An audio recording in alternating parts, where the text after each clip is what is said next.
Solo un repaso de lo que hemos estudiado hasta este momento. Apocalipsis, el capítulo 4 y el capítulo 5 es la introducción a los 7 sellos. Vimos en nuestro estudio que en el capítulo 4 de Apocalipsis se prepara el salón celestial para recibir a Cristo en su regreso al cielo, en su ascensión. Luego en el capítulo 5 llega Jesús con la hueste angélica y hay una gran celebración porque el héroe de guerra ha regresado al cielo victorioso. Y luego entonces comienzan los 7 sellos. Los 7 sellos son eventos que ocurren secuencialmente a través de la historia de la iglesia, culminando con la segunda venida de Jesús y con la apertura del pergamino después del milenio. Ahora, en nuestro tema de anoche estudiamos los primeros 3 sellos. El primer sello es un caballo blanco. Representa la iglesia apostólica que sale venciendo y para vencer. Miles y miles salen del judaísmo, se unen a la iglesia cristiana. Miles y miles de paganos abandonan el paganismo y entran a la iglesia cristiana. Y la iglesia cristiana ahora crece velozmente. Satanás no le gusta lo que está pasando. Y por lo tanto tenemos el segundo caballo, el caballo rojo, el caballo del derramamiento de sangre. Ahora Satanás lanza contra la iglesia una terrible persecución para tratar de eliminar el crecimiento de la iglesia, desarraigar a la iglesia. Pero mientras más persigue Satanás a la iglesia, más crece la iglesia. Entonces Satanás dice, esto no está funcionando, necesito cambiar mi plan. Y ahí es que entra el caballo negro.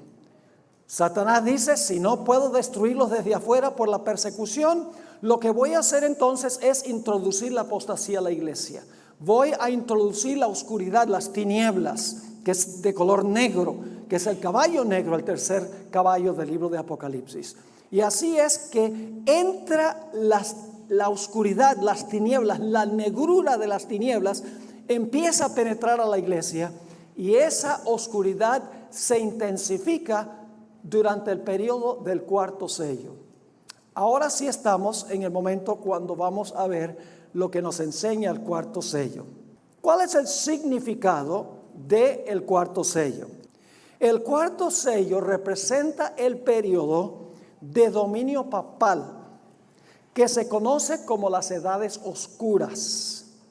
La escasez de la palabra de Dios, del pan, del tercer sello, y la lluvia que representa el Espíritu Santo causó hambre espiritual, pestilencia y muerte en la iglesia. Ahora vamos a leer Apocalipsis 6 y el versículo 7 y 8, a donde se describe el cuarto sello. Varios símbolos importantes. Cuando abrí el cuarto sello, oí la voz del cuarto ser viviente que decía, ven y mira. Miré y he aquí un caballo amarillo, y el que lo montaba tenía por nombre Muerte, y el Hades le seguía. Y le fue dada potestad sobre la cuarta parte de la tierra, para matar con espada, con hambre, con mortandad y con las fieras de la tierra. Ese es el cuarto sello del libro de Apocalipsis. Ahora, ¿qué podría significar eso? En realidad, cuando leemos estos versículos, no se ofrece ninguna explicación de lo que significan los símbolos. No hay interpretación de los símbolos. ¿Qué hacemos cuando un pasaje no explica los símbolos? Vamos a otras partes de la Biblia a donde se usan los mismos símbolos y sí está la explicación. Entonces tenemos que ir a otras partes de la Biblia para entender lo que significa el color amarillo, que es la muerte y el Hades, qué significa la espada, el hambre, la mortandad y las fieras de la tierra. Así que miremos los símbolos y las expresiones que se encuentran en el cuarto sello. En primer lugar, el color pálido. En realidad la traducción caballo amarillo no es una buena traducción. En realidad es un caballo pálido. ¿Cómo se ve una persona que acaba de morir? Pálida, porque este es el caballo de la muerte. La palabra griega es la palabra kloros, de donde viene nuestra palabra cloro. Este caballo se compone de un color pálido verduzco, como el retoño de un árbol que recién está saliendo del árbol. Ahora, en segundo lugar, la muerte y el Hades significa sencillamente que durante el periodo de este caballo hay gran mortandad en la iglesia. Y ustedes saben, después que la persona se muere, ¿qué sigue? Pues sigue el funeral y el sepulcro. Así que dice, la muerte y el sepulcro seguía a este caballo amarillo o pálido. Luego habla de una cuarta parte de la tierra. Lo que significa esto es que la aflicción durante este periodo no es total y completa. Es decir, el castigo o el juicio es un juicio parcial. Y luego entonces habla de hambre durante este periodo. Cuando estudiamos en cuanto al tercer sello, nos dimos cuenta que el trigo y la cebada estaban supremamente costosos, que significa que había escasez de pan, es decir, había hambre. Durante el periodo del cuarto caballo, el hambre del tercer sello aumenta drásticamente. Ahora, cuando hay hambre terrible, ¿qué sucede como resultado? Como resultado viene pestilencia y enfermedad, ¿verdad que sí? Y por lo tanto, en este caballo dice que viene también pestilencia o como se traduce, mortandad. Y luego finalmente tenemos el símbolo de las fieras de la tierra.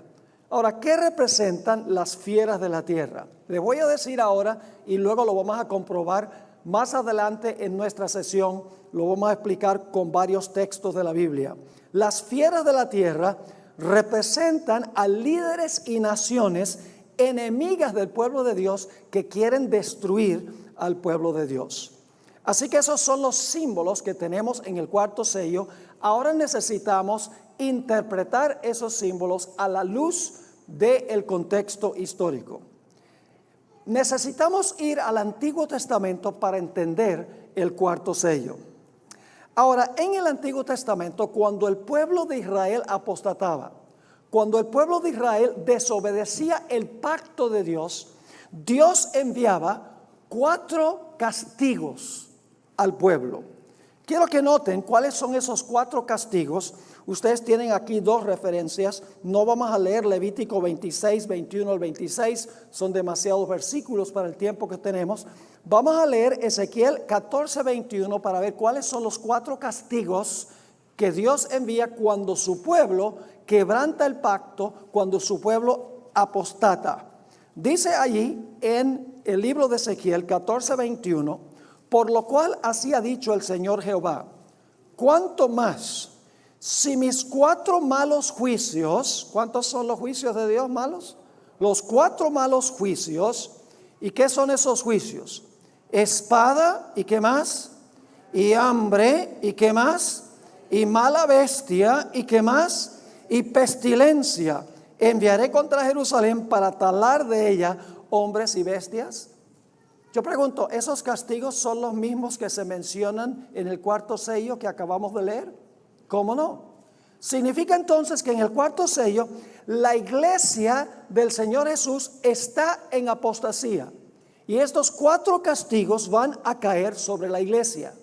Ahora necesitamos entender un principio muy importante. Dice que siendo que el pueblo de Dios en el Antiguo Testamento se componía de israelitas literales que vivían en la tierra literal de Canaán, los 4 castigos eran castigos literales, es decir, fieras literales, hambre literal, espada literal, etc. Pero bajo el cuarto sello estamos en el periodo de la iglesia cristiana, el Israel espiritual. Así que estos castigos ya no se deben entender literalmente, sino que se deben entender como simbólicamente o espiritualmente. Es decir, la espada no es literal, la espada representa algo. El hambre no es literal, el hambre representa algo, etc. Así que vamos a conseguir el significado simbólico o espiritual de el hambre, la pestilencia, la espada y las fieras, que son los 4 castigos. Empecemos en primer lugar hablando de la muerte y el Hades. Ustedes notan que aquí dice en el cuarto sello que al caballo amarillo o al caballo pálido le seguían ¿qué cosa? Le seguían la muerte y el Hades. Ahora, ¿qué significa eso? Que le sigue al caballo pálido, el caballo de la muerte, le sigue la muerte y el Hades. Necesitamos en primer lugar ir al Antiguo Testamento.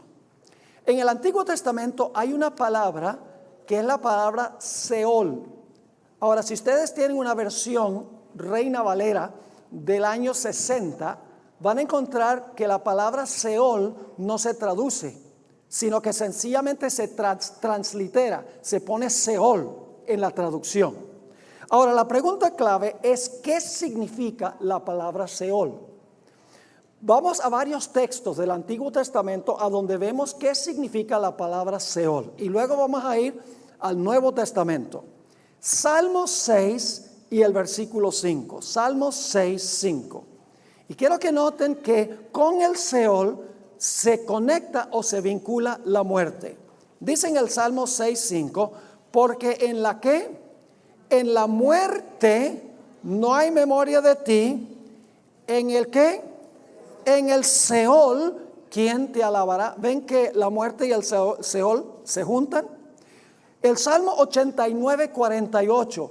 Muchos no van a tener la capacidad de conseguir esos textos, por eso estamos transmitiéndolos en pantalla, porque tenemos que avanzar. El Salmo 89, 48. Nuevamente noten lo que dice. ¿Qué hombre vivirá y no verá qué? Muerte. ¿Librará su vida del poder del qué? Del Seol. Nuevamente, muerte y Seol, ¿qué? Juntos, son casi sinónimos. Salmo 116 y el versículo 3. Salmo 116, 3. Dice aquí, me rodearon ligaduras de muerte, me encontraron las angustias del Seol. Angustia y dolor había yo hallado. Isaías 38 y el versículo 18, nuevamente Seol y muerte juntos, como en el cuarto sello. Dice, porque el Seol no te exaltará, ni te alabará ¿qué? La muerte, ni los que descienden ¿a dónde? Al sepulcro esperarán tu verdad. Isaías 28 y el versículo 15, por cuanto habéis dicho, pacto tenemos hecho con la muerte, e hicimos convenio con el ¿qué? Con el Seol, cuando pase el turbión del azote, no llegará a nosotros porque hemos puesto nuestro refugio en la mentira y en la falsedad nos esconderemos. Así que en el Antiguo Testamento la palabra Seol se conecta con la muerte. En realidad, donde aparece la palabra Seol en el Antiguo Testamento, se debería traducir sepulcro. El Seol es el sepulcro. En otras palabras, en todos estos textos a donde se juntan las palabras muerte y Seol, la palabra Seol sencillamente se debe traducir sepulcro, como en el cuarto sello. Y ustedes dicen, ¿cómo sabemos eso? Quiero invitarles a ir en sus Biblias conmigo a 1 Corintios. 1 Corintios, el capítulo 15 y el versículo 55. Y queremos comparar Oseas 13, 14, que está en su manual. Vamos a leer primero Oseas 13, 14 y luego vamos a ir a 1 Corintios 15 y el versículo 55. Dice en Oseas 13, 14, de la mano del ¿qué? Del Seol los redimiré, los libraré de la muerte. Oh muerte, yo seré tu muerte y seré tu destrucción, oh Seol. ¿Qué les hace pensar cuando leemos eso? Oh muerte, yo seré tu muerte y seré tu destrucción, oh Seol. Inmediatamente pensamos de 1 Corintios 15 y el versículo 55. El apóstol Pablo está parafraseando Oseas 13, 14. Ahora, ¿qué dice 1 Corintios 15 y el versículo 55? ¿Dónde está qué? Oh muerte, tu aguijón, ¿dónde, oh sepulcro, tu victoria?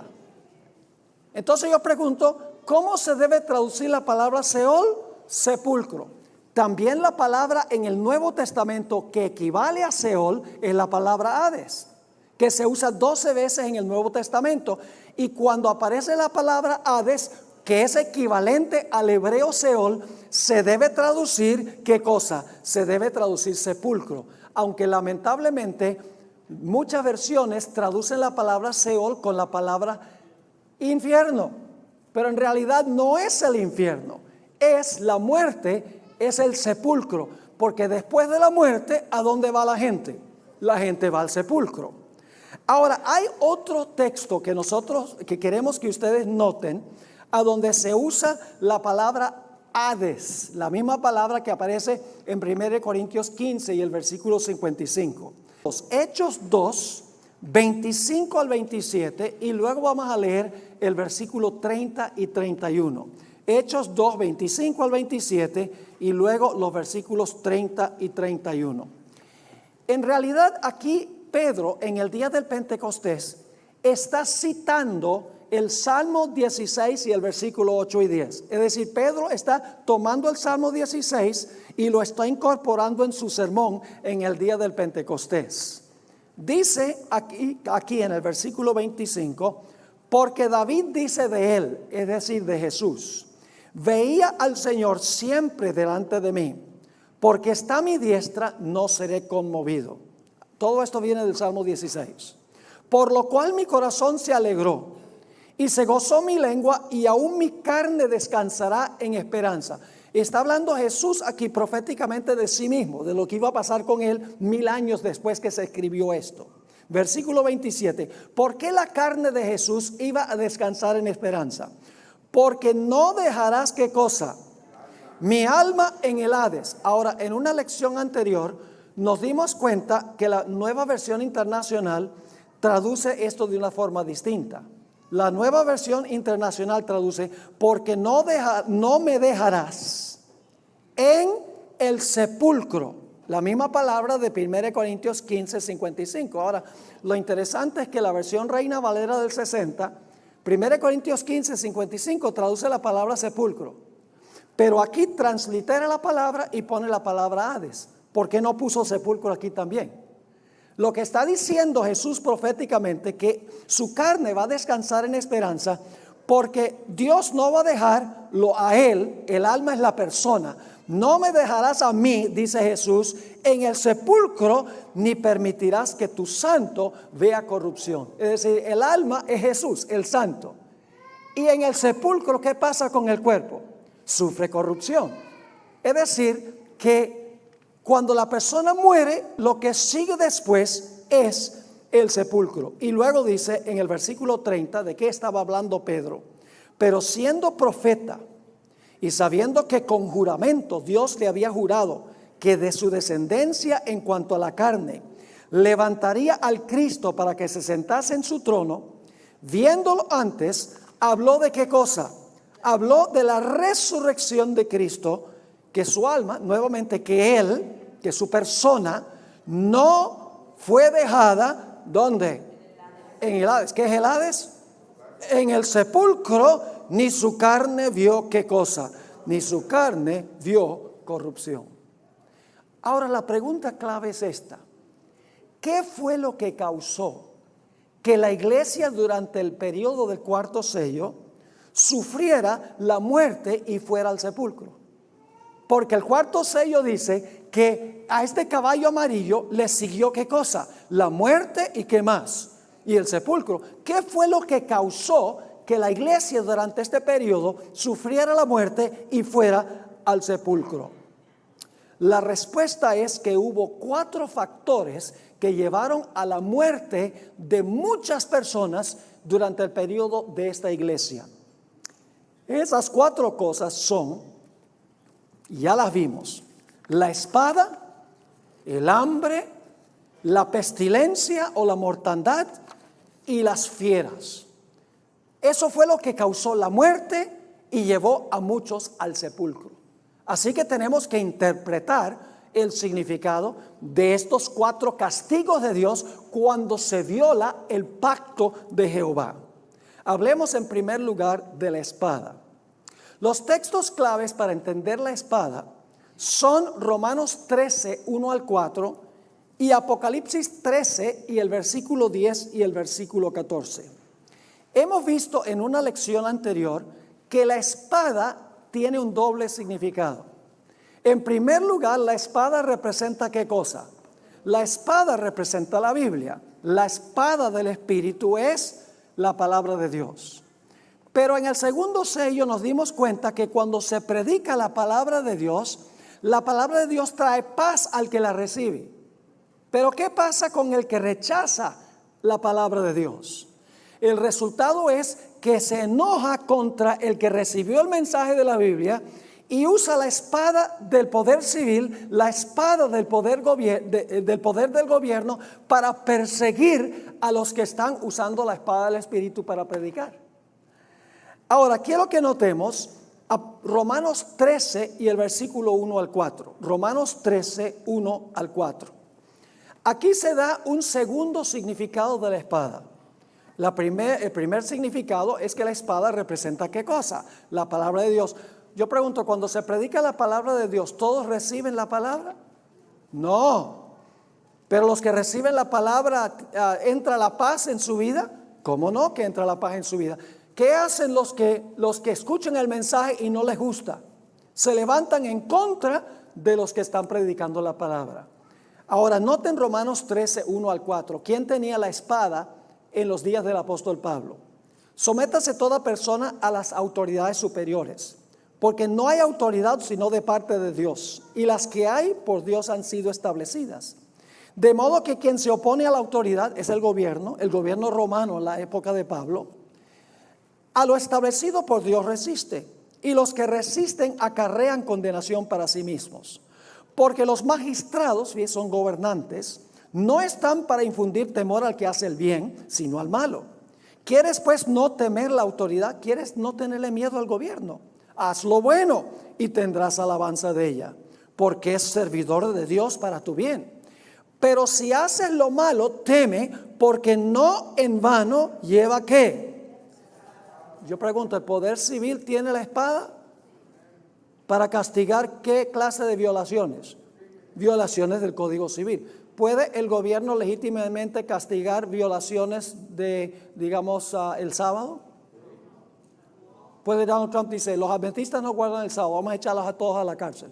No, el poder civil solo puede usar la espada para castigar violaciones del Código Civil, está diciendo el apóstol Pablo. Así que dice, pero si hacen lo malo, teme, porque no en vano lleva la espada, pues es servidor de Dios, vengador para castigar al que hace ¿qué? Al que hace lo malo.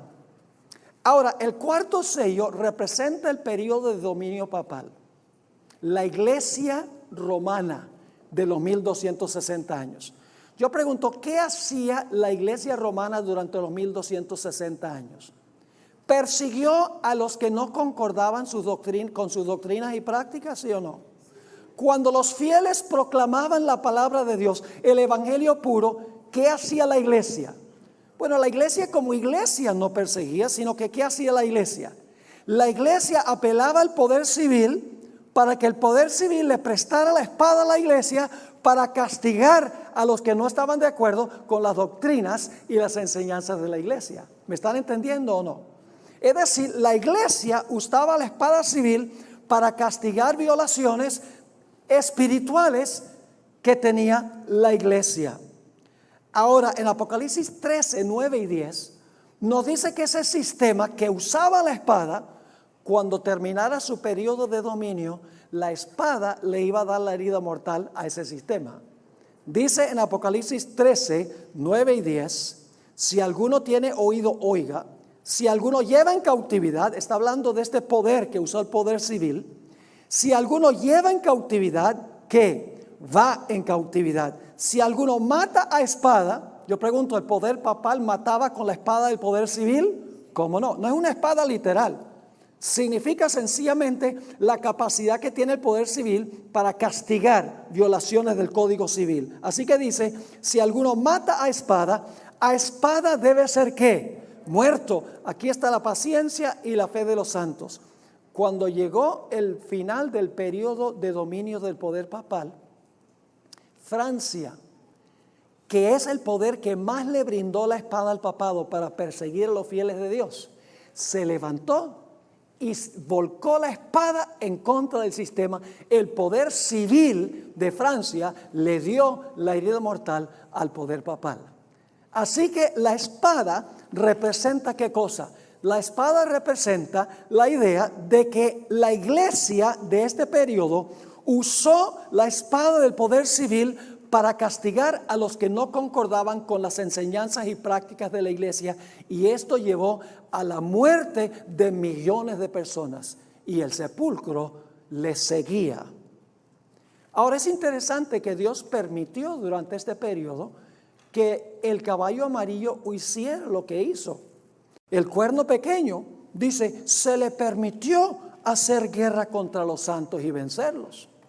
Y en Apocalipsis 13 y el versículo 7, la bestia dice, también serán entregados en sus manos, y se le permitió a la bestia usar la espada para perseguir al pueblo de Dios. Así que la espada en el periodo de la iglesia representa el periodo en que el papado durante los 1260 años apeló a la espada del poder civil para matar a los fieles de Dios que no concordaban con sus enseñanzas y prácticas, y como resultado miles de los fieles de Dios fueron al sepulcro después de su muerte. Pero hay dos castigos más: el hambre y la pestilencia. Ahora, en la Biblia, ¿qué representa el pan? Ya hemos estudiado esto. El pan representa ¿qué cosa? La palabra de Dios. Durante el periodo del caballo negro hay hambre, porque el trigo y la cebada con que se hacía pan estaba supremamente costoso. Esos dos granos estaban muy costosos.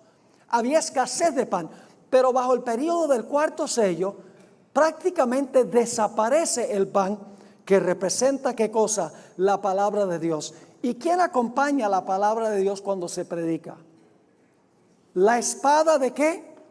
Del Espíritu es la palabra de Dios. ¿Y qué símbolo representa el Espíritu Santo? La lluvia. Es decir, cuando se predica la palabra, se está dando el pan, y el pan se pudo producir porque la lluvia del Espíritu Santo cayó. Ahora, ¿qué sucedió durante el periodo de dominio papal? ¿Qué hacía el papado con el pan? Ustedes tal vez no lo han estudiado, pero el papado prohibió la Biblia. La gente no conocía la Biblia. Martín Lutero, cuando finalmente descubrió el libro de los Romanos, él ni siquiera pasó por el seminario y ni siquiera sabía que existía la Biblia. Lutero, el gran reformador. Es decir, la iglesia romana prohibió la Biblia, escondió la Biblia, y como resultado había escasez ¿de qué? Escasez de pan. Es decir, había hambre por la palabra de Dios, y la gente murió espiritualmente. Vamos a notar lo que dice la Biblia, que representa el pan y que representa la lluvia. Saben que durante este periodo, en Apocalipsis 11, dice que durante el periodo que los dos testigos dieron su testimonio, no hubo lluvia del cielo. Es decir, el Espíritu Santo en gran medida estaba ausente de la iglesia. Noten Isaías 55 y el versículo 10 y 11. Porque como desciende de los cielos la lluvia y la nieve, y no vuelve allá, sino que riega la tierra y la hace germinar y producir, y da semilla al que siembra y pan al que come. Fíjese, cae lluvia, crece el trigo y la cebada, y ahora se puede hacer ¿qué cosa? Pan. ¿Qué representa eso? Así será que mi palabra que sale de mi boca no volverá a mí vacía, sino que hará lo que yo quiero, y será prosperada en aquello para que la envíe. Así que la palabra fructifica cuando hay lluvia, la lluvia del Espíritu Santo. Noten Deuteronomio 32:2. Goteará como la lluvia mi enseñanza. Así que la lluvia tiene que ver con enseñanza. Destilará como el rocío mi razonamiento, como la llovizna sobre la grama y como las gotas sobre la hierba. Nuevamente, lluvia se identifica con enseñanza y también razonamiento. Oseas 6 y el versículo 3. Y conoceremos y proseguiremos en conocer a Jehová, como el alba está dispuesta a su salida, y vendrá a nosotros como la lluvia tardía y temprana a la tierra. Así que la lluvia tiene que ver con conocer a Jehová. ¿Y cómo es que conocemos a Jehová? ¿A través de qué? De su palabra. Pero durante este periodo del cuarto caballo, la palabra era escasa porque se escondía y se prohibía. Como resultado de eso, la gente moría de hambre. Es decir, durante este periodo, la iglesia no solamente mataba con la espada del poder civil al pueblo de Dios, sino que mataba también al pueblo de Dios de hambre espiritualmente. Amós 8, 11 y 12 es otro pasaje donde nos explica qué representa el pan. He aquí, vienen días, dice Jehová el Señor, en los cuales enviaré ¿qué cosa? Hambre a la tierra. ¿Qué es lo que causa el hambre en la tierra? Sigamos leyendo. No hambre de pan, ni sed de agua, sino ¿de qué? De oír palabra de Jehová. ¿Qué representa el pan? La palabra de Jehová. ¿Qué pasó durante el periodo del cuarto sello con el papado? ¿Escondió qué cosa? La palabra de Jehová. Como resultado, ¿qué pasó con la gente? La gente empezó a sufrir de hambre. ¿Y qué es lo que sigue al hambre? La pestilencia. ¿Y qué sigue finalmente a la pestilencia, espiritualmente hablando? La muerte y el sepulcro. Y luego dice en el versículo 12, e irán errantes de mar a mar, desde el norte hasta el oriente discurrirán, buscando ¿qué cosa? Ya no pan literal, sino buscando palabra de Jehová, y no la hallarán. Yo pregunto entonces, durante este periodo, ¿la iglesia usó la espada para matar a los fieles de Dios? Sí, Señor.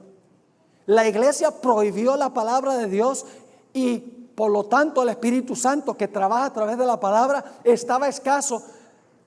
El pueblo de Dios estaba muriendo de hambre, no solo el pueblo de Dios, sino todas las personas muriendo de hambre espiritual, sufriendo de pestilencia que finalmente lleva a la muerte y el sepulcro. Absolutamente. Pero luego habla de las fieras. Las fieras también llevaron a la muerte y el sepulcro.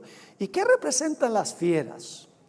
¿Cómo es que durante el periodo del cuarto caballo las fieras están causando muerte y están causando que la gente vaya al sepulcro?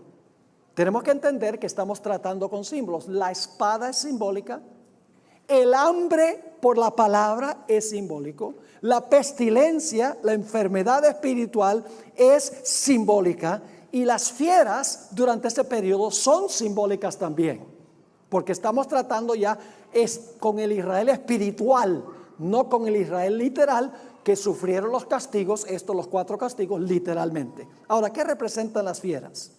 Salmo 74, 18 y 19. Vamos a leer varios versículos, citas del Espíritu Profecía. Acuérdate de esto, que el enemigo ha afrentado a Jehová, y pueblo insensato ha blasfemado su nombre. No entregues a las que, a las fieras el alma de tu tórtola, está hablando de sí mismo, y no olvides para siempre la congregación de tus afligidos. No dejes que tu pueblo caiga en las manos de las fieras. Salmo 7, 1 y 2. Jehová Dios mío, en ti he confiado. Sálvame de todos los que ¿qué? Todos los que me persiguen y líbrame. No sea que desgarren mi alma como ¿qué? Como león y me destrocen sin que haya quien me libre. Los enemigos del pueblo de Dios son como ¿qué? Fieras. Salmo 10 y el versículo 9 al 11. Acecha en oculto como el león desde su cueva. Acecha para arrebatar ¿a quién? Ya no a otra bestia, sino al pobre. Arrebata al pobre trayéndolo a su red. Se encoge, se agacha y caen en sus fuertes ¿qué? Garras, muchos desdichados. Dice en su corazón, Dios ha olvidado, ha encubierto su rostro, nunca lo verá. ¿Están entendiendo lo que son las fieras? De la vista de los malos que me oprimen, de mis enemigos que buscan mi vida, envueltos están con grosura, con su boca hablan arrogantemente. Han cercado ahora nuestros pasos, tienen puestos sus ojos para echarnos por tierra. Son como ¿qué? Como león que desea hacer presa y como leoncillo que está en su escondite. Salmo 22, 12 y 13. Me han rodeado muchos toros, eran toros feroces. Los toros de Basán eran ferocísimos, peligrosos. Dice, me han rodeado muchos toros, fuertes toros de Basán me han cercado. Abrieron sobre mí su boca como león rapaz y rugiente. Vamos a leer algunos más. Proverbios 28, 15. León rugente y oso hambriento es el príncipe impío sobre el pobre, sobre el pueblo pobre. Zacarías 10 y el versículo 3. Contra los pastores se ha encendido mi enojo y castigaré a los jefes. La traducción dice los jefes, pero literalmente en hebreo dice los machos cabríos. Castigaré a los machos cabríos, que son grandes dirigentes, pero Jehová de los ejércitos visitará su rebaño, la casa de Judá, y los pondrá como su caballo de honor en guerra. El Nuevo Testamento también compara a los enemigos del pueblo de Dios con fieras. Noten Hechos 20, 29. Porque yo sé, dice Pablo, que después de mi partida entrarán en medio de vosotros, ¿qué cosa? Lobos rapaces que no perdonarán al ganado. También tenemos Mateo 7 y el versículo 15. Dijo Jesús, guardaos de los falsos profetas que vienen a vosotros vestidos de ¿qué? Vestidos de oveja, pero por dentro son lobos rapaces. Ahora, ¿será que durante el periodo de dominio papal los líderes se portaron como bestias feroces en contra del pueblo de Dios? Leamos algunas citas del Espíritu de Profecía. Dice la sierva del Señor, Review and Herald, agosto 18, 1896, las bestias salvajes son símbolo de los gobiernos terrenales. Pero en el reino de Cristo se les insta a los hombres a contemplar no a una bestia feroz, sino a quién, sino al Cordero de Dios. Recuerdan que Saúl y Doeg aborrecían a David. Fíjense cómo la hermana White describe esto. Saúl y Doeg eran como ¿qué? Como bestias salvajes que habían gustado sangre. Así que compara a los enemigos de David con bestias salvajes que habían gustado sangre. Cuando la turba fúrica quería linchar a Jesús, cuando Jesús fue juzgado, dice la sierva del Señor en el deseo de todas las gentes, cuando los jueces pronunciaron la condena de Jesús, una furia satánica se apoderó del pueblo. El rugido de las voces era como el de las ¿qué? El de las fieras. La muchedumbre corrió hacia Jesús gritando, es culpable, matadle. De no haber sido por los soldados romanos, Jesús no habría vivido para ser clavado en la cruz del Calvario. Habría sido despedazado delante de sus jueces si no hubiese intervenido la autoridad romana y por la fuerza de las armas impedido la violencia de la turba. La hermana White también describe el martirio de Esteban. En el libro La historia de la redención, página 276, escribió: al llegar a este punto, los sacerdotes y gobernantes estaban fuera de sí por causa de su ira. Se parecían más a ¿qué? A bestias feroces que a seres humanos. Se abalanzaron sobre Esteban en medio de un crujir de dientes, pero no lo intimidaron. Él esperaba esto. Su rostro estaba sereno y resplandeció con una luz angelical. Los furiosos sacerdotes y la multitud enardecida no lo asustaban. Y luego la hermana White describe cómo se portó el papado durante los 1260 años. Sobre los valdenses escribió ella lo siguiente en el libro Ministerio de Curación, página 64. De algún escondedero entre las tumbas. Perdón, este no es los valdenses todavía, esto es los dos endemoniados. Luego vamos a llegar entonces a los valdenses. De algún escondedero entre las tumbas, dos locos echaron a correr hacia ellos, como si quisieran despedazarlos. De sus cuerpos colgaban trozos de cadenas que habían roto al escapar de sus prisiones. Sus carnes estaban desgarradas y sangrientas, y por entre sus cabellos sueltos y enmarañados les brillaban los ojos. La misma apariencia humana parecía borrada de su semblante. Se asemejaban más a ¿qué? Más a fieras que a hombres. Y ahora sí, Elena White describe la persecución contra los valdenses por el papado. Dice, como la fiera hambrienta que se enfurece más y más al probar la sangre, así se enardecía la saña de los papistas con los sufrimientos de sus víctimas. En cuanto a Jerónimo, que fue martirizado por el papado, Elena White escribió, la sed de sangre despertada por la muerte de Hus reclamaba nuevas víctimas. Solo la completa abjuración podía salvar de la muerte al reformador, pero éste había resuelto confesar su fe y seguir hasta la hoguera a su hermano mártir. Nuevamente, la sed de sangre por la muerte de Hus despertó el deseo también de matar a Jerónimo. ¿Han leído alguna vez en 1 Corintios 15:32 a donde el apóstol Pablo dijo que peleó con las fieras en Éfeso? Y algunas personas creen que el apóstol Pablo allá en el Coliseo peleó con leones y con osos que estaban allí con él, pero eso no es lo que pasó. Fíjense la explicación que da el espíritu de profecía. Esto se encuentra en un libro, Sketches from the Life of Paul, página 78. Pablo les informó a los corintios en cuanto a los problemas que había afrontado en Asia, diciéndoles, pues fuimos abrumados sobremanera más allá de nuestras fuerzas, de tal modo que aún perdimos la esperanza de conservar la vida. En su primera epístola dice que peleó con las bestias en Éfeso. Así se refirió a la turba fanática que quería matarlo. Eran más como bestias salvajes enfurecidas que como hombres. ¿Está claro lo que pasó durante el periodo del cuarto sello? El papado usó la espada del poder civil para matar a los fieles, mandarlos al sepulcro. Prohibió la Biblia, poco Espíritu Santo, por lo tanto hubo muerte, hambre espiritual que llevó a la pestilencia y finalmente a la muerte. Y luego los dirigentes de la iglesia, primordialmente también instigando a las turbas, se enfurecieron como bestias salvajes en contra del pueblo de Dios. Este es el periodo del cuarto sello. Y según se calcula, más de 50 millones de mártires murieron durante el periodo de los 1260 años a manos del poder papal.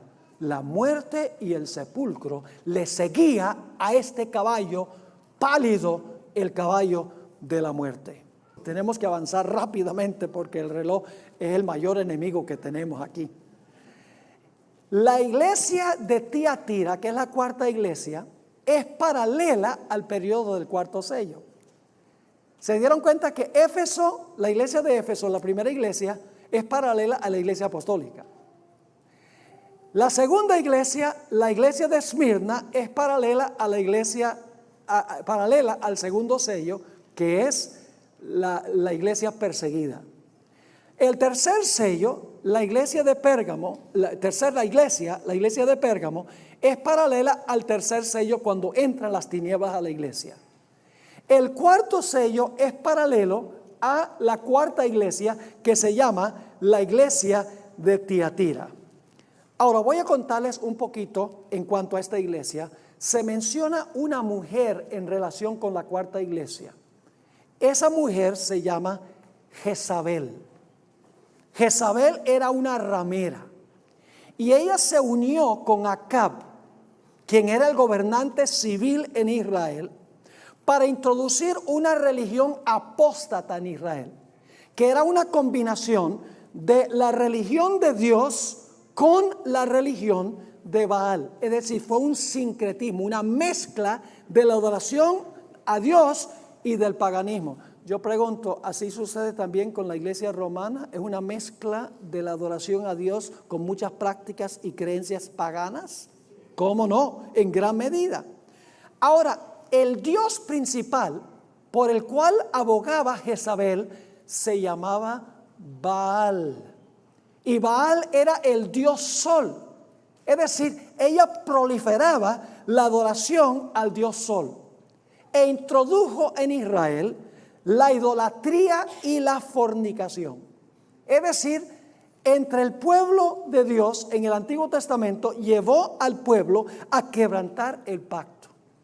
Pero había un remanente fiel. No solo Elías, sino 7,000 que no habían doblado la rodilla a Baal y a Jezabel. Y por lo tanto ahora Jezabel, si ustedes leen, no tenemos tiempo de buscar los versículos, están en el manual, en el capítulo 18 y el versículo 4 dice que Jezabel masacraba con la espada de Acab a los fieles profetas de Jehová.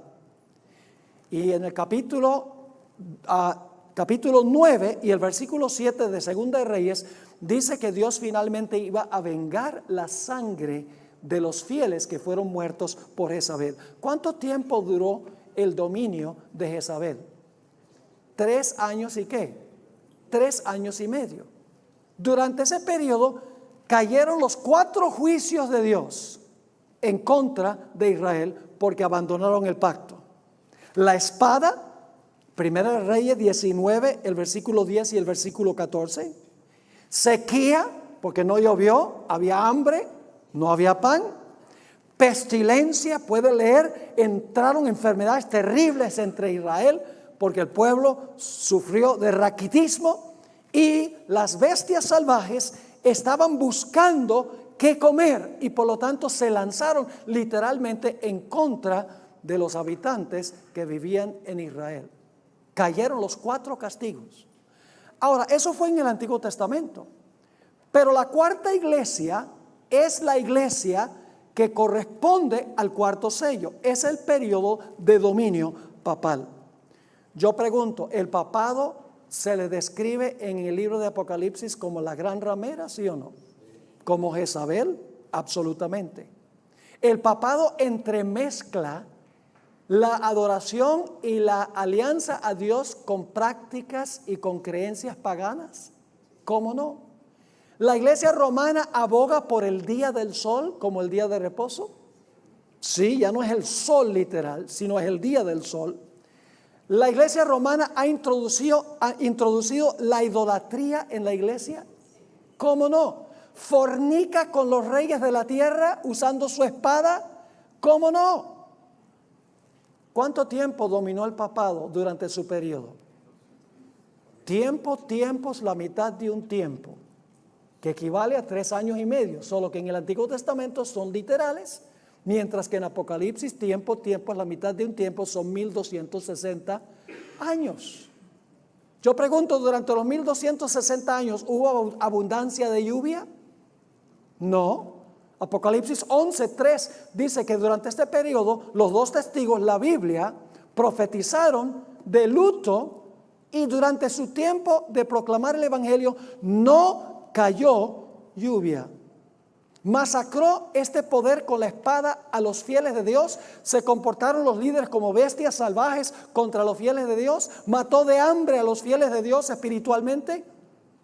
Todo lo que sucedió en la iglesia de Tiatira tiene como su trasfondo lo que ocurrió con Jezabel en el Antiguo Testamento. Por eso digo que el cuarto sello es paralelo a la cuarta iglesia. El caballo pálido trajo la muerte y el sepulcro por 2 razones. Primero, mató de hambre y pestilencia espiritual por la escasez de pan espiritual en la iglesia, es decir, la palabra de Dios. Y en segundo lugar, mató con la espada del poder civil a los que rechazaron la religión apóstata de la iglesia durante este periodo. La iglesia romana prohibió la Biblia, implementó sus doctrinas basadas en las tradiciones humanas. Déjenme leerles un par de citas aquí que encontramos en el Espíritu de Profecía. Dice, por centenares de años fue prohibida la circulación de la Biblia. No se permitía a la gente que la leyese, ni que la tuviese en sus casas. Y sacerdotes y prelados sin principios interpretaban las enseñanzas de ella para sostener sus pretensiones. En cuanto a los valdenses, la hermana White escribió, desde su más tierna edad, estos recibían instrucción en las Sagradas Escrituras y se les enseñaba a considerar sagrados los requerimientos de la ley de Dios. Los ejemplares de la Biblia eran ¿qué? Escasos, es decir, el pan estaba ¿qué? Escaso. Por eso se aprendían de memoria sus preciosas palabras. Muchos podían recitar grandes porciones del Antiguo Testamento y del Nuevo. Conseguimos una cita muy interesante, hablando en cuanto a la violencia de este periodo de la iglesia romana que llevó a muchos a la muerte y al sepulcro. Dice, en el siglo VI el papado concluyó por afirmarse. El asiento de su poder quedó definitivamente fijado en la ciudad imperial, cuyo obispo fue proclamado cabeza de toda la iglesia. El paganismo había dejado el lugar al papado. El dragón dio a la bestia su poder y su trono y grande autoridad. Entonces empezaron a correr los 1260 años de la opresión papal predicho en las profecías de Daniel y en el Apocalipsis. Los cristianos, ahora escuchen lo que pasó durante ese periodo. Los cristianos se vieron obligados a optar entre sacrificar su integridad y aceptar el culto y las ceremonias papales, o pasar la vida encerrados en calabozos, o morir en el tormento en la hoguera o bajo el hacha del verdugo.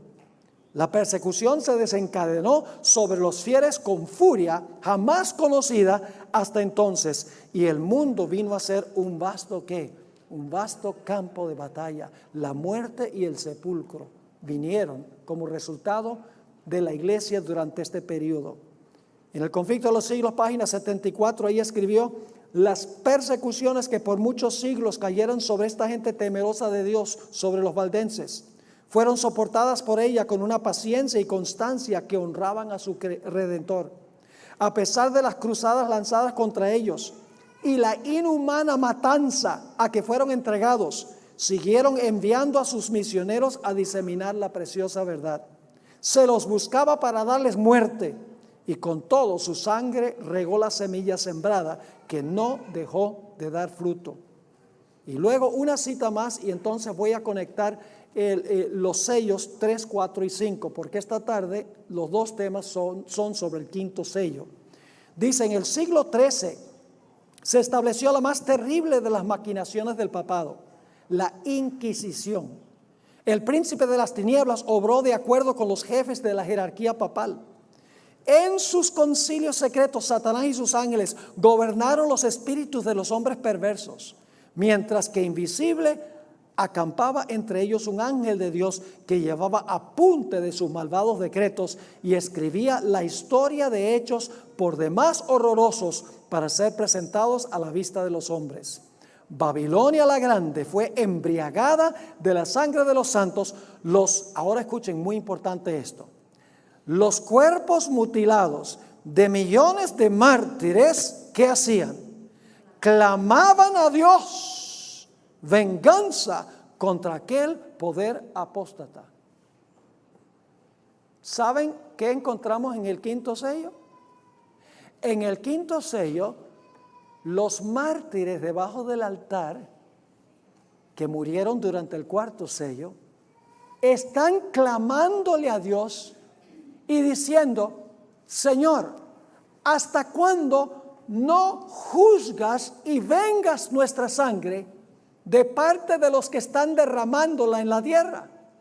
Es decir, el clamor de los mártires del quinto sello es el clamor de aquellos que fueron martirizados durante el cuarto sello. Eso lo vamos a ver esta tarde. Ahora fíjense lo que dice el Conflicto de los Siglos, página 52. El ascenso de la iglesia romana al poder marcó el principio de las edades oscuras. A medida que crecía su poder, las tinieblas se hacían más densas. Cuando la iglesia muere espiritualmente por no alimentarse de la palabra de Dios, ella comienza a destruir a los que no comparten sus doctrinas y sus prácticas. Aquellos que no pueden defender sus doctrinas con la espada espiritual, la Biblia, terminan usando la espada del poder civil para imponer sus doctrinas. Los mártires que el papado mató durante el periodo del cuarto caballo clamaron a Dios para que se les hiciera justicia durante el quinto sello. Y este será nuestro tópico de estudio para las 2 sesiones de esta tarde. ¿Entendieron a grandes rasgos lo que estudiamos en el cuarto sello? Qué interesante cómo los sellos están delineando todos los eventos de la historia de la iglesia, desde la inauguración de Jesús hasta, como veremos, la segunda venida del Señor Jesucristo. Gloria a Dios que Dios nos ha mostrado lo que ha ocurrido, lo que está ocurriendo y pronto ocurrirá.